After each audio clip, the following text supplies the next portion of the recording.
दोस्तों वैसे तो दुबई अपने लग्जरियस लाइफस्टाइल के लिए और तरह तरह की टेक्नोलॉजी इनोवेशंस के लिए मशहूर है। लेकिन अब जो खबर आई है वो सुनकर आप यकीनन शॉक हो जाएंगे कि दुनिया का पहला मुसाफिर बरदार ड्रोन यानी कि पैसेंजर्स को लेकर जाने वाला ड्रोन अपनी परवाज़ों के सिलसिले का आगाज़ इस साल जुलाई में दुबई में करेगा। दुबई में बहुत जल्द अब लोग टैक्सियों या दीगर पब्लिक ट्रांसपोर्ट की बजाय एक चीनी कंपनी के तैयार करदा बड़े ड्रोन के जरिए अपनी मंजिलों तक आसानी से पहुंच सकेंगे।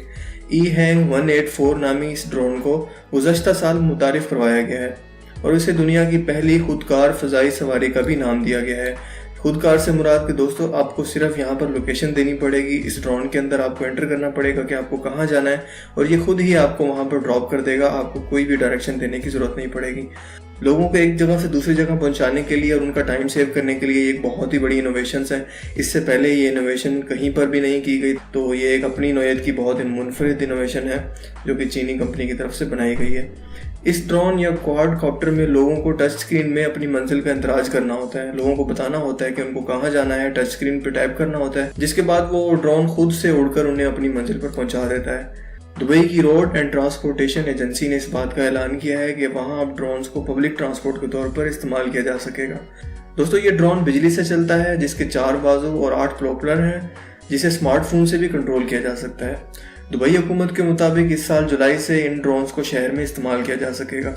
ये ड्रोन एक वक्त में आधे घंटे तक प्रवास कर सकते हैं, जिन्हें दुबई इंतजामिया की जानिब से एक कंट्रोल रूम से मॉनिटर किया जाता है। दोस्तों इस ड्रोन में एक मुसाफिर ही सफ़र कर सकता है फिलहाल, और चीनी कंपनी के मुताबिक इसे मुख्तसर फासले तक सफ़र करने के लिए डिज़ाइन किया गया है। यानी कि आप बहुत दूर तक जाना चाहें, एक शहर से दूसरे शहर का सफ़र करना चाहें तो वो अभी इसमें पॉसिबल नहीं है। मे भी आने वाले दिनों में इसे मज़ीद एक्सटेंशन किया जा सके, या आप ये कह सकते हैं कि इसकी मदद से आप सिर्फ 10 मील तक का फासला तय कर सकते हैं। इस ड्रोन की रफ्तार की बात की जाए तो ये 60 मील फी घंटा की रफ्तार से चल सकता है, जो कि किसी हेलीकॉप्टर की तरह लैंड कर सकता है या टेक ऑफ कर सकता है। तो ये बहुत ही एक अपनी नौयत की नई इनोवेशन है जो कि सिर्फ दुबई में प्रैक्टिस की जा रही है। आप लोगों का इसके बारे में क्या ख्याल है? अपनी राय का इजहार कमेंट्स में ज़रूर दीजिएगा। मज़ीद इस तरह की इंटरेस्टिंग न्यूज़ के लिए हमारा चैनल ज़रूर सब्सक्राइब कीजिए और बेल आइकन को दबाइए ताकि हर नई आने वाली इंटरेस्टिंग वीडियो का नोटिफिकेशन सबसे पहले आपको मिल सके। Finally thanks for watching. मिलते हैं आप लोगों के साथ एक नई इंटरेस्टिंग वीडियो में। तब तक के लिए अपना बहुत सा ख्याल रखिएगा। खुदा हाफिज़।